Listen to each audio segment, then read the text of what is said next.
Hello students, I am Kaustubh Semwal and welcome to my channel. आज हम पढ़ेंगे questions related to relation and function. उससे पहले आपको ब्रीफ बता दूं कि रिलेशन फंक्शन में हमने क्या क्या पढ़ा था। रिलेशन फंक्शन में हमने स्टार्टिंग करी थी कार्टेशियन प्रोडक्ट से, फिर हमने पढ़ा था रिलेशन क्या होता है, रिलेशन को कैसे हम रिप्रेजेंट करते हैं, फिर हमने पढ़ा था फंक्शंस। ठीक है, फंक्शंस को हम रिलेशन के रिस्पेक्ट में कैसे रिप्रेजेंट करते हैं, फंक्शंस को हम मैथमेटिकल कैसे रिप्रेजेंट करते हैं। फिर हमने पढ़ा था कि इसकी डोमेन और रेंज कैसे निकाली जाती है। ठीक है, फिर हमने पढ़ा था कि रियल फंक्शंस क्या होते हैं और रियल वैल्यूड फंक्शंस क्या होते हैं, और फिर इनके कुछ रियल वैल्यूड फंक्शन के ग्राफ्स पढ़े थे। ठीक है, तो अब हम देखेंगे कुछ क्वेश्चंस। ठीक है, अगर मैं आपको ये बोलूँगा कि अगर आपने ये वीडियोस नहीं देखे हैं रिलेशन फंक्शंस के, तो डायरेक्ट इस पे स्विच ना करें, क्योंकि पहले आप वो पढ़ें, ठीक है, जिससे आपको ये क्वेश्चंस बहुत अच्छी तरीके से समझ आ जाए। ठीक है, तो शुरू करते हैं questions related to relation and functions.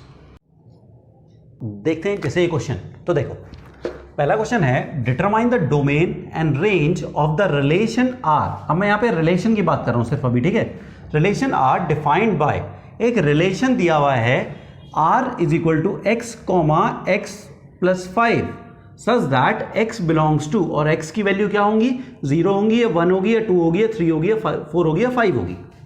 ठीक है, तो रिलेशन क्या बताया था मैंने, रिलेशन बताया था कि रिलेशन इज अ सेट। ठीक है, is a set of ordered pair. Relation क्या होता है, एक सेट ऑफ ऑर्डर्ड पेयर होता है which is a subset of A cross B. तो यहां पे आपको ए और बी नहीं दिया हुआ है, बट उसने एक सेट दिया हुआ है कि एक्स इसमें बिलोंग करेगा, मतलब ये समझ लिए ए सेट है, और इसी और जब ए सेट की वैल्यू तुम यहां रख रहे हो, फिर तुम्हें कुछ वाई की वैल्यू मिल रही है।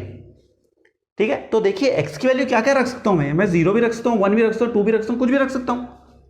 तो देखिए अगर मैं यहां पर इसका सोल्यूशन देखिए, अगर मैं यहां पे 0 रखूं, x की वैल्यू 0 कर दूं, तो x की वैल्यू अगर 0 कर दूं तो x प्लस 5 कितना हो जाएगा, 0 प्लस 5 कितना हो जाएगा 5।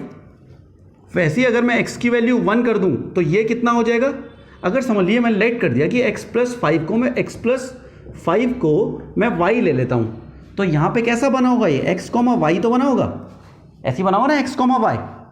तो अब वो y की वैल्यू पूछ रहा है। ऑर्डर्ड पेयर कैसे होते हैं कि x की वैल्यू रखिए, आप लोगों को कुछ वैल्यू मिलेगी, तो ये ऑर्डर्ड पेयर हैं।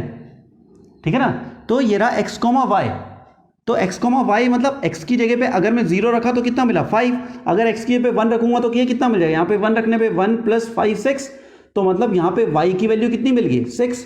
अगर मैंने x की वैल्यू रखी 2 तो y की वैल्यू कितनी मिली 7। अगर मैंने x की वैल्यू रखी क्या 3 तो y की वैल्यू कितनी मिलेगी 8। अगर मैंने x की वैल्यू रखी 4 तो y की वैल्यू मिलेगी आपको 9,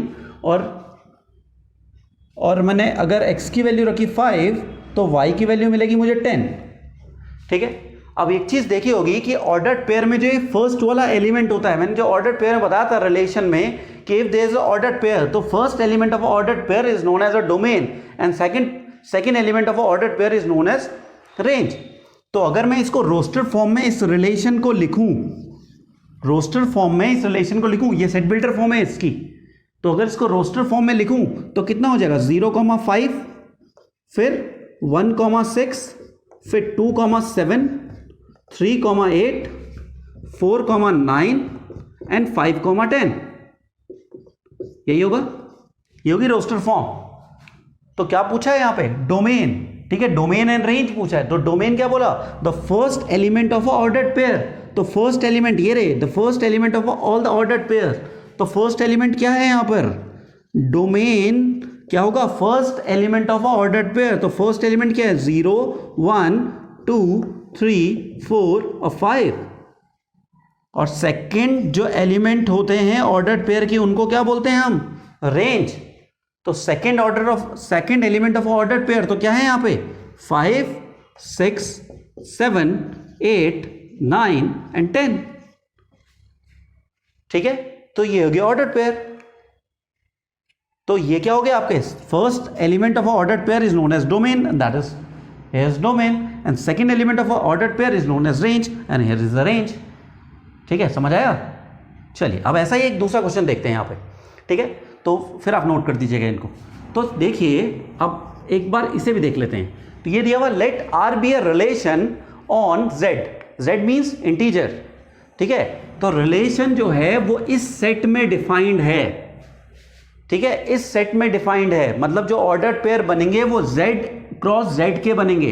तो मतलब जो पहला वाला एलिमेंट होगा वो भी z का होगा और जो दूसरा वाला एलिमेंट होगा वो भी z का होगा। मतलब फर्स्ट सेट ये हो गया और सेकंड सेट हो गया ये। तो फर्स्ट सेट भी यहां पे क्या है, इंटीजर, और सेकंड सेट भी क्या है यहां पे, इंटीजर। तो फर्स्ट सेट तो पहले लिख देता हूं आप, जिससे आपको समझ आ जाएगा। तो फर्स्ट सेट भी क्या है यहां पे, integer, that is known as z, and second set भी क्या है, integer, and that is also z। ठीक है, तो देखिए, तो अगर मुझे यहां पे रिलेशन, तो यहां पे देखिए a और b, अब क्या दिया हुआ उसने, रिलेशन, ये डिफाइन z में है, रिलेशन क्या दिया हुआ, a कॉमा b, मतलब ये रहा फर्स्ट एलिमेंट, ये रहा सेकंड एलिमेंट, और क्या है, जो a कॉमा b है वो दोनों z में होंगे। और कौन से वाले एलिमेंट होंगे, तो देखिए वो क्या कह रहा है कि अगर मैं a से b को माइनस कर दूं, a माइनस b, तो वो क्या मिलेगा मुझे, इंटीजर। देखिए इसका मतलब ये है कि मैंने एक फर्स्ट सेट से एक इंटीजर उठाया, सेकंड सेट से भी एक इंटीजर उठाया, क्योंकि फर्स्ट सेट भी इंटीजर का है, सेकंड सेट भी इंटीजर का है। ठीक है, हमने दोनों सेट से एक एक एलिमेंट उठाया, फिर उन दोनों का माइनस किया, मतलब a से b को माइनस कर दिया, तो फिर क्या मिला आपको, तो देखने में मिला कि अगर आपको इंटीजर मिल रहा है तो वो यहां ऑर्डर्ड पेयर आएगा। तो एक चीज आपने पढ़ी होगी बचपन में, ठीक है, जब 9th-10th में, तो क्या था कि अगर मैं किसी दो इंटीजर को ऐड करूं या दो इंटीजर को सब्ट्रैक्ट करूं तो आपको क्या मिलता है, एक इंटीजर मिलता है। तो मतलब यहां पे मैं कोई सा भी इंटीजर रखूं, यहां पे मैं कोई सा भी इंटीजर रखूं, दोनों को माइनस करूंगा तो क्या मिलेगा मुझे, इंटीजर। जैसे मैं अगर 2 - 3 किया तब भी माइनस मिला, इंटीजर। अगर मैंने 3 - 2 किया तब भी मुझे 1 मिला, 1 इज ऑल्सो इंटीजर। तो मतलब यहां पर जो a की वैल्यू है वो क्या हो सकती है, सारे इंटीजर, और b की वैल्यू भी क्या हो सकती है, सारे इंटीजर। ठीक है ना। अब ये चीज याद रखिएगा, क्योंकि इंट्रोडक्शन सारा कुछ हो चुका है, इंट्रोडक्शन वाला पार्ट सारा कंप्लीट हो चुका है। तो अब देखिए रिलेशन में फंक्शन जैसी कंडीशन, यहां पे रिलेशन दिया हुआ है, ये ध्यान रखिएगा, यह रिलेशन। तो रिलेशन में फंक्शन वाली कंडीशन, यहां पे ऐसी कोई कंडीशन नहीं, फर्स्ट सेट के एलिमेंट सारे के सारे मैप्ड हो या रिपीट ना हो, ऐसी कोई कंडीशन नहीं है। तो यहां पे कुछ भी हो सकता है। तो जो फर्स्ट सेट है वो सारे का सारा मैप्ड होगा, सेकंड सेट भी सारे का सारा मैप्ड होगा। ठीक है ना, तो कुछ भी हो सकता है यहां पे। तो मतलब यहां पे क्या रख सकता हूं, जो डोमेन होगा, एक ही जगह पे कोई सा भी इंटीजर रख सकता हूं ना, क्योंकि किसी भी इंटीजर से किसी भी इंटीजर से माइनस करो तो इंटीजर ही मिलेगा आपको। तो डोमेन क्या होगा यहां पे, इंटीजर, और रेंज क्या होगा, ये भी इंटीजर। ठीक है ना। तो डोमेन मींस जो आप पहले वैल्यू रखोगे, ए वाली, जो स्टार्टिंग वाली ऑर्डर्ड पेयर में जो फर्स्ट वाली वैल्यू है वो क्या होता है, डोमेन। तो एक ही जगह पे क्या क्या वैल्यू रख सकते हो आप, कोई सा भी इंटीजर रख सकते हो। बी क्या होती है, जो आपको वैल्यू मिलेगी। ठीक है, तो यहां पे बी वाली वैल्यू मिलेगी, मतलब तुम बी वाली वैल्यू ऐसे ढूंढोगे जिसको माइनस करके इंटीजर है, जो इस कंडीशन को सेटिस्फाई करे। तो यहां पे यहां पे भी कोई सा भी इंटीजर होगा, क्योंकि integer minus integer also integer. ठीक है ना। तो यहां पे डोमेन भी क्या हो गया, सारे इंटीजर्स, और रेंज भी क्या हो गए, सारे इंटीजर्स। ठीक है ना, समझ आया। चलिए फिर आप नोट कर सकते हैं। आप देखते हैं कुछ और क्वेश्चन। देखिए ये कह रहा है find the domain and range of the following real functions. अब जिन्होंने रियल फंक्शन नहीं पढ़ा है तो पहले वो रियल फंक्शन वाली वीडियो देख लीजिए, कुछ ग्राफ पढ़ाए हैं मैंने रियल फंक्शंस में, मतलब फंक्शंस की वीडियो देख लीजिए, उसका मैं लिंक डिस्क्रिप्शन में दे दूंगा। ठीक है, तो आप वहाँ से भी देख सकते हैं। तो अब देखिए, तो रियल फंक्शंस क्या होता है। देखो रियल फंक्शंस, जो मैंने थोड़ा बहुत इसका इंट्रोडक्शन देता हूँ। रियल फंक्शन एक ऐसा फंक्शन होता है कि जिसकी डोमेन भी रियल नंबर का सबसेट होगा, और जिसकी रेंज भी या तो रियल नंबर होगा या रियल नंबर का सबसेट, या उसकी रेंज भी रियल नंबर या रियल नंबर का सबसेट होगा। ठीक है, अगर आपने डोमेन और रेंज भी नहीं पता है तो पहले आप पूरी रिलेशन फंक्शंस की वीडियो देख लीजिए। ठीक है, तो देखते हैं। तो पहला देखिए fx = mod x है। तो जैसे हमने रियल फंक्शन और उसके ग्राफ में पढ़ा था mod x वाला ग्राफ, तो mod x क्या था। अब देखिए समझ लीजिए, ये यहाँ पे माइनस साइन नहीं है, समझ लीजिए आपके पास फंक्शन ऐसा है mod x। तो mod x क्या करता है, mod x में बताया था कि mod x क्या करेगा, ये जो भी यहाँ इसके अंदर कोई सी वैल्यू होगी वो उसको क्या कर देगा, प्लस कर देगा। मतलब यहाँ प्लस होगा तो प्लस ही रहेगा, बट माइनस होगा तो उसको क्या कर देगा, प्लस। ठीक है, और रियल फंक्शन एक ऐसा है, मतलब हम यहाँ पे मानेंगे कि शुरू में जो पहला सेट है वो भी रियल नंबर का है और दूसरा सेट है वो भी रियल नंबर का है। ठीक है, तो उसमें से हम देखेंगे कि क्या क्या वैल्यू दे सकता है बाहर, कि डोमेन क्या क्या आ सकती है और रेंज क्या क्या आ सकती है। ठीक है, तो आपने डोमेन और रेंज नहीं पढ़ा है तो पहले आप वो पढ़ लीजिए, ठीक है ना। तो देखिए, तो अब देखिए f x is equal to mod x, तो मॉड एक्स क्या देगा, हर टाइम बाहर एक पॉजिटिव वैल्यू देगा, ठीक है, पॉजिटिव वैल्यू देगा, और जो ये वाला माइनस है उसको क्या कर देगा, वो जो पॉजिटिव वैल्यू आ रही होंगी उसको क्या कर देगा, माइनस कर देगा। मतलब ये मॉड एक्स की प्रॉपर्टी होती है कि वो हर एक वैल्यू को पॉजिटिव बनाएगा, और जो ये बाहर वाला माइनस है उसको क्या कर देगा, माइनस कर देगा, ठीक है। अब देखते हैं, देखो अब जैसे x की वैल्यू, अब पहली बात यह है कि x की वैल्यू क्या क्या रख सकता हूं मैं, ये तो इस पूरे की वैल्यू fx की वैल्यू है, बट x की वैल्यू क्या क्या रख सकता हूं मैं, तो x की वैल्यू क्या क्या रख सकता हूं, यहां पे कुछ भी रख सकता हूं, 0 रख सकता हूं, 1 रख सकता हूं, 1.2, 1.3, 1.4, 1.5, 1.6। अब देखिए अगर मॉड x का ग्राफ की बात करूं तो मॉड x का ग्राफ ऐसा जा रहा था, ये y एक्सिस और ये x एक्सिस, ठीक है, ऐसे आ रहा था मॉड एक्स का ग्राफ। तो अब देखो x की सारी वैल्यू इंक्लूड हो रही है, यहां पर भी ये सारी वैल्यू इंक्लूड हो रही है, y की भी सारी वैल्यू इंक्लूड हो रही है, बट ये मॉड एक्स का ग्राफ था। मॉड एक्स का ग्राफ मतलब जिसमें ये माइनस साइन नहीं था वहां पर, बट यहां पे क्या दिया हुआ है, यहां पे माइनस साइन दिया हुआ है। तो मतलब अगर मैं पॉजिटिव x की वैल्यू रखूंगा तब भी नेगेटिव y आएगा, नेगेटिव रखूंगा तब तो नेगेटिव का नेगेटिव ही आएगा, ठीक है, क्योंकि ये मॉड क्या करेगा, वैल्यू हर टाइम पॉजिटिव देगा। अगर मैं यहाँ पे मॉड -3 रखा है तो ये क्या देगा, 3 दे देगा, और बाहर नेगेटिव रखा है तो दोबारा इसको माइनस कर देगा। अगर मैंने यहाँ 3 रखा है तो तब भी ये 3 दे रहा है, बट ये माइनस साइन दोबारा इसे -3 कर दे रहा है।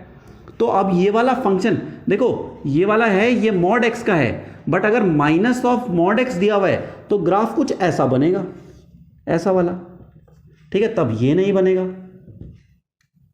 तब ये वाला ग्राफ नहीं बनेगा, तब ये बनेगा। तो देखो x की तो सारी वैल्यू फिर भी आ रही है, बट y की वैल्यू क्या हो रही है, सिर्फ नेगेटिव वाली वैल्यू आ रही है, इंक्लूडिंग 0, ठीक है ना। तो अब देखिए, तो डोमेन क्या हो रही है यहां पे, अगर मैं डोमेन की बात करूं तो डोमेन में सारे रियल नंबर रख सकता हूं, ठीक है, बट रेंज क्या आएगी,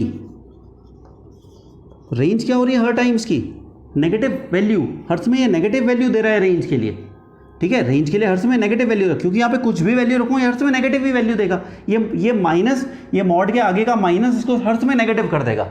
मॉड की प्रॉपर्टी होती है हर किसी को पॉजिटिव करने की, बट वो बाहर का नेगेटिव है उसको हर समय नेगेटिव, तो यहाँ पे क्या दूंगा मैं, एक नेगेटिव रियल नंबर आएगा, ठीक है, नेगेटिव रियल नंबर। और देखो यहाँ पर क्या है, आपके पास 0 भी आएगा, तो मैं क्या लिखूंगा, यूनियन, और यहाँ पे एक चीज और लिख सकते हैं प्लस, ऐसे 0 भी लिख सकते हैं, और मैं इसको ऐसे भी लिख सकता हूं, नेगेटिव रियल नंबर यूनियन 0, ठीक है, यूनियन मतलब दिस ऑल्सो इंक्लूडेड, जैसे सेट चैप्टर में पढ़ाया था कि union means this 2 are included, ये नेगेटिव रियल नंबर है, नेगेटिव, ठीक है, this is negative real number, ठीक है ना। तो देखिए, ठीक है, अब देखते हैं नेक्स्ट ये वाला क्वेश्चन। तो देखो अब इसको थोड़ा ध्यान से देखिएगा, देखो ये है f x is equal to √9 - x², ठीक है, 9 - x²। अब एक चीज आपने 10th में पढ़ा होगा, हम यहां पे डिस्क्रिमिनेंट निकालते थे, ठीक है, डिस्क्रिमिनेंट निकालते थे, तो डिस्क्रिमिनेंट होता था d इज इक्वल टू होता था b² - 4ac, ऐसे निकालते थे। अगर आपके पास इक्वेशन ये है ax² + bx + c, अगर आपके पास इक्वेशन ये है ax² + bx + c, और अगर आपको डिस्क्रिमिनेंट निकालना है, इसके रूट बताने के, रूट कैसे होंगे, पॉजिटिव रूट्स होंगे या नेगेटिव या रियल रूट्स होंगे या नॉन रियल रूट्स होंगे, तो अब ये कैसे पता लगता था कि ये d निकालते थे कि d क्या होता था, ये >0 हो सकता था, d = 0 हो सकता था, d <0 हो सकता था, ये हम निकालते थे, ठीक है, 10th में। तो अब देखिए अगर d >0 होगा तो हम रियल रूट्स बोलते थे, रियल रूट्स होते थे और अनइक्वल होते थे, यहां पे क्या होते थे, इक्वल रूट्स होते थे, ठीक है, और यहां पे क्या होते थे, इमेजिनरी रूट्स होते थे, या नो रूट लिखते थे हम, यहां पे नो रूट्स लिख देते थे।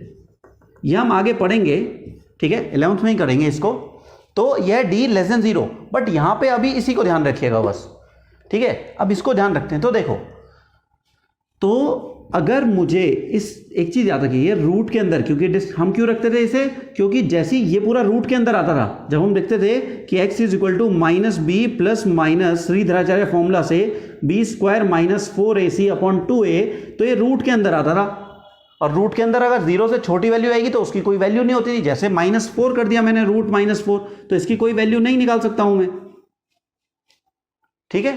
तो मुझे अब ये वाली वैल्यू नहीं आनी चाहिए, या तो ये रूट वाली वैल्यू 0 या 0 से बड़ी आ सकती है, नेगेटिव नहीं आ सकती। तो अब देखिए इतना आया, तो देखिए तो अब क्या करते हैं, तो ये रूट वाली x की, अब देखो डोमेन में क्या बताया था कि value of x which is giving a finite value of fx, मतलब x की ऐसी वैल्यू जिससे कि fx की वैल्यू एक फाइनाइट नंबर दे। फाइनाइट मतलब एक ऐसा नंबर दे जिससे आपकी ये वाली वैल्यू इनफाइनाइट नहीं चल जाए, या ऐसी वैल्यू ना जाए जो इमेजिनरी हो। एक मैंने फ्रैक्शन वाला बताया था क्वेश्चन कि फ्रैक्शन में कैसे डोमेन और रेंज निकालते थे, तो एक दूसरा टाइप है ये वाला रूट वाला। तो देखिए रूट के अंदर x की ऐसी वैल्यू नहीं आनी चाहिए कि नेगेटिव हो जाए। तो देखो 9 माइनस एक्स स्क्वायर ये ग्रेटर देन इक्वल टू 0 होना चाहिए, क्योंकि ये 0 या 0 से बड़ा होगा तभी इसका आंसर निकलेगा, वरना तो आंसर ही नहीं निकलेगा, ठीक है। तो एक चीज देखिए, दोनों साइड में क्या कर दूं, 9 से 9 माइनस कर देता हूं, दोनों तरफ 9 से माइनस कर देता हूं। 9 माइनस 9 माइनस एक्स स्क्वायर, और यहां पे भी कितना हो जाएगा -9, ये 9 से 9 कट जाएगा, तो माइनस एक्स स्क्वायर माइनस 9, ठीक है, इतना आया। अब देखिए अगर इनइक्वालिटीज में एक चीज होता है कि अगर मैं माइनस से मल्टीप्लाई कर दूं तो इनइक्वालिटी चेंज हो जाती है। जैसे देखो, जैसे 3 इज ग्रेटर देन 2, बट दोनों साइड अगर नेगेटिव से माइनस कर दूं, -3 और -2, तो क्या हो जाएगा, इनइक्वालिटी चेंज हो जाएगी। अब -2 बड़ा हो गया, ठीक है। तो वही चीज यहां पे भी है, अगर मैं माइनस से मल्टीप्लाई या डिवाइड करूं तो इनइक्वालिटी चेंज हो जाएगी। तो ये क्या हो जाएगा, x square is less than equal to 9। अब देखिए एक्स स्क्वायर की वैल्यू 9 या 9 से छोटी आएगी, तो x की वैल्यू किससे छोटी आएगी, 9 किसका स्क्वायर होता है, 3 का, बट 9 और किसका स्क्वायर भी होता है, -3 का भी होता है। तो मतलब यहां से जो x की वैल्यू होगी वो -3 से बड़ी होगी और -3 और 3 से छोटी होगी। ये दोनों भी इंक्लूड होंगे क्योंकि इक्वल टू 0 दे रखा है मैंने, ठीक है ना। तो आया, एक बार और देखिए कि ये जो रूट वाली वैल्यू होनी चाहिए, ये रूट वाली वैल्यू नेगेटिव नहीं होनी चाहिए। क्या निकाल रहा हूं मैं, डोमेन। डोमेन मतलब x की ऐसी वैल्यू जिससे ये फंक्शन डिफाइन ही ना हो, मतलब ऐसी वैल्यू ना दे जिससे फंक्शन, जिससे हम पता ही नहीं चले कि आंसर क्या हो। जैसा अगर इसके अंदर रूट के अंदर नेगेटिव आ गया, जैसे मतलब -4 आ गया, तो इसका आंसर क्या बताऊंगा, इसका तो आंसर ही नहीं है मेरे पास, ठीक है ना। तो ऐसी वैल्यू नहीं आनी चाहिए, तो इसलिए मेरे को यहां पे 0 या 0 से बड़ी वैल्यू रखूंगा। 0 या 0 से बड़ी वैल्यू आनी चाहिए यहां पर। तो कौन सी ऐसी वैल्यू रखूं कि जिससे 0 या 0 से बड़ी हो जाए वैल्यू, ठीक है ना। तो देखिए, तो यहां पर मैंने माइनस, अब देखो ये रखा मैंने, तो ये वाली वैल्यू 0 या 0 से बड़ी होनी चाहिए, तो ये कर दिया। अब मैंने -9 से दोनों साइड माइनस कर दिया, क्योंकि अगर इनइक्वालिटी में सेम चीज प्लस करो, सेम चीज माइनस करो, तो इनइक्वालिटी पे कोई फर्क नहीं पड़ता है, ठीक है। तो ये -9 से ये हो गया -x² और -9, फिर ये आ गया -x² is greater than equal to -9। तो अब अगर माइनस से इनइक्वालिटीज में चेंज, मल्टीप्लाई या डिवाइड करेंगे तो इनइक्वालिटी चेंज हो जाती है। तो ये हो गया x² is less than equal to 9, मतलब जो x का स्क्वायर होना चाहिए वो 9 या 9 से छोटा होना चाहिए, ठीक है ना। 9 या 9 से छोटा होना चाहिए। तो 9 या 9 से छोटा होगा तो कैसे होगा, x की वैल्यू या तो -3 होगी, क्योंकि -3 का स्क्वायर भी 9, या x की वैल्यू 3 होगी, 3 का स्क्वायर भी 9। अब इससे बड़ी, -3 से ना तो छोटा होना चाहिए ना 3 से बड़ा वैल्यू होनी चाहिए, क्योंकि -3 से छोटी वैल्यू रखूंगा। अगर मैंने -3.1 भी रखा है तो इसका स्क्वायर कितना हो जाएगा, 9 से बड़ा ही आएगा ना, क्योंकि -3 का स्क्वायर 9 होता है, तो उससे छोटी वैल्यू रखूंगा तो क्या हो जाएगा, बड़े माइनस में उससे छोटी वैल्यू रखूंगा तो स्क्वायर उसका बड़ा आ जाएगा। वैसे ही अगर मैं यहाँ पे 3.1 का स्क्वायर करूंगा तो ये भी क्या आएगा, ग्रेटर देन 9 आएगा, ये भी ग्रेटर देन 9 आएगा। तो 9 से बड़ा आएगा तो ये वाली वैल्यू नेगेटिव हो जाएगी, तो रूट के अंदर नेगेटिव वैल्यू आ जाएगी। तो रूट के अंदर अगर नेगेटिव वैल्यू आई तो क्या हो जाएगा, ये डिफाइन नहीं हो पाएगा फंक्शन, ठीक है ना। तो देखिए, तो मतलब x की ये वाली वैल्यू आएगी x की ये वाली वैल्यू। तो अब देखो, तो डोमेन, तो x की वैल्यू क्या होती है, डोमेन, मतलब इन वैल्यू पे -3 और 3 के बीच में जो भी वैल्यू रखूंगा मैं यहां पर उस पे फंक्शन डिफाइंड होगा, ठीक है ना। तो डोमेन क्या हो गया यहां पर, डोमेन हो गया है -3 to 3 इन ब्रैकेट का मतलब है दीज आर इंक्लूडेड, -3 और 3 के बीच की सारी वैल्यू है और -3 और 3 भी, ठीक है, ये वैल्यू है डोमेन की, ठीक है, ये डोमेन हो गया। अगर मैंने इसे कर्ली ब्रैकेट में लिखा, इसे कर्ली ब्रैकेट में नहीं लिख सकते हैं, अगर मैंने कर्ली ब्रैकेट में रखा तो कर्ली ब्रैकेट में क्या हो जाएगा, इसका मतलब है कि -3 और 3 ही इंक्लूड हैं, बाकी और कोई नंबर नहीं है। ये एलिमेंट की तरह काम कर रहा है, इसमें इसके बीच की वैल्यू भी है, ठीक है ना।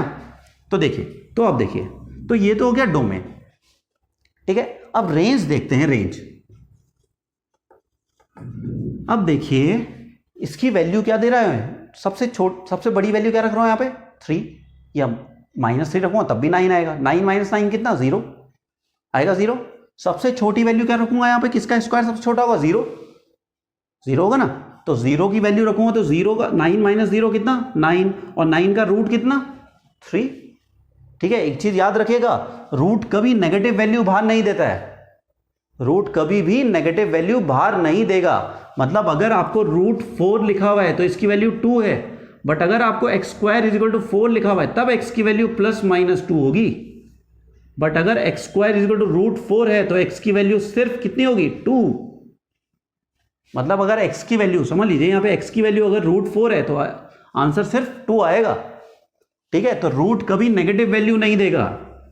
तो अब देखिए, अगर मैं यहां पर x की वैल्यू क्या रखूं 3 रखूं या -3 रखूं तो आंसर कितना आएगा 0, और सबसे छोटा नंबर क्या रखूंगा 0, तो तब क्या आएगा आंसर 3। तो मतलब 0 से 3 की सारी वैल्यू इंक्लूड हो जाएंगी। 2 रखूंगा तो 4, 5, 9 - 4 5, फिर उसका भी रूट आएगा कुछ। अगर मैंने 1 रखा तो 9 - 1 8, उसका भी वैल्यू आएगी, बट 3 से बड़ी वैल्यू नहीं जाएगी और 0 से छोटी वैल्यू नहीं जाएगी, क्योंकि रूट कभी नेगेटिव वैल्यू देगा नहीं। तो रेंज कितनी हो जाएगी यहां पर 0 से 3, ठीक है ना।